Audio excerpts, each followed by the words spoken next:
Out from the Heart by James Allen, Chapter 6, Mental Conditions and Their Effects.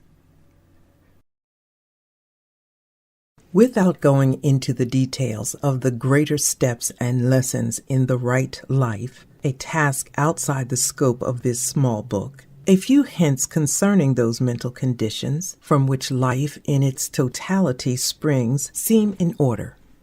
These hints will prove helpful to those who are ready and willing to penetrate further into the inner realm of the heart and mind, where love, wisdom, and peace await the rapidly progressing student of life. All sin is ignorance. It is a condition of darkness and underdevelopment. The wrong thinker and the wrong doer is in the same position in the school of life as the ignorant pupil in the school of learning. He has yet to learn how to think and act correctly. That is, in accordance with law. The pupil in learning is not happy so long as he does his lessons wrongly. Likewise, unhappiness cannot be escaped while sin remains unconquered. Life is a series of lessons. Some are diligent in learning them, and they become pure, wise, and altogether happy. Others are negligent and do not apply themselves. They remain impure, foolish, and unhappy.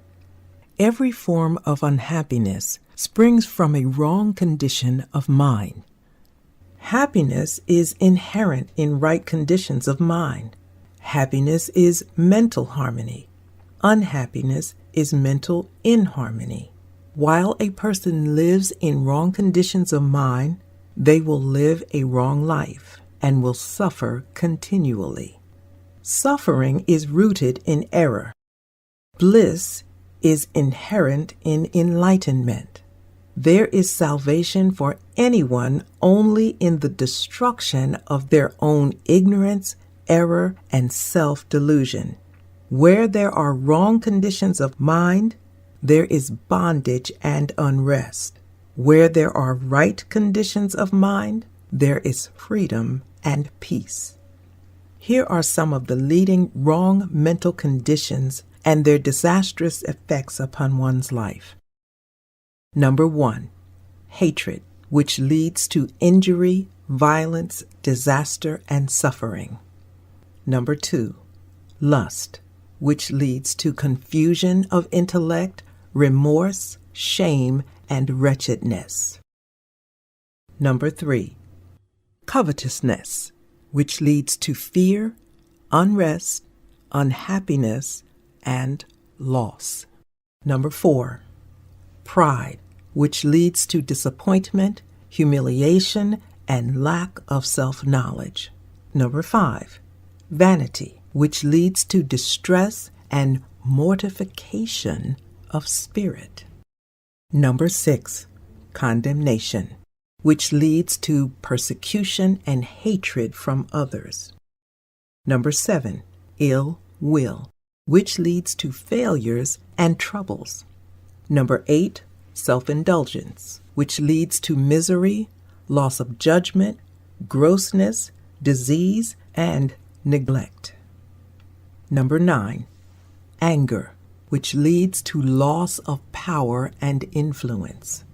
Number 10, desire or self-slavery, which leads to grief, folly, sorrow, uncertainty, and loneliness.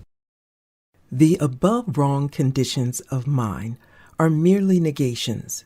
They are states of darkness and deprivation and not positive power. Evil is not a power. It is ignorance and misuse of good. The hater is he who has failed to do the lesson of love correctly, and he suffers in consequence. When he succeeds in doing it rightly, the hatred will have disappeared, and he will see and understand the darkness and impotence of hatred. This is so with every wrong condition. The following are some of the more important mental conditions and their beneficial effects upon one's life.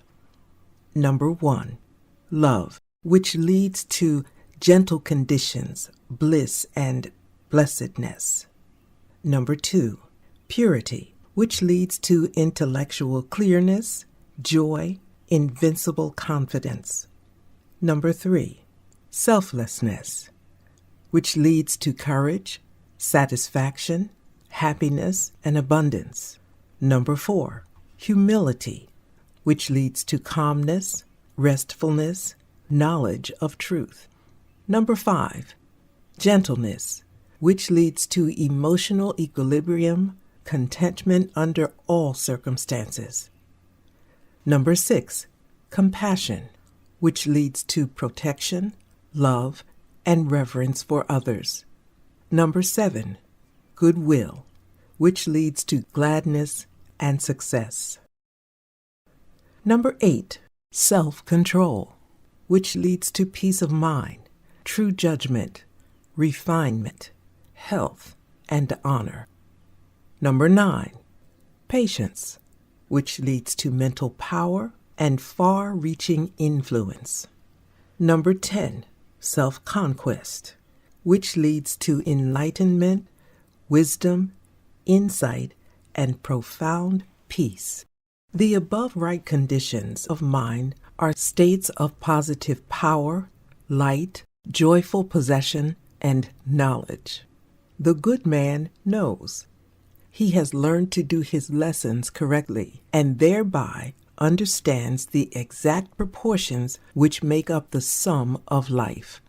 He is enlightened and he knows good and evil. He is supremely happy, doing only that which is divinely right.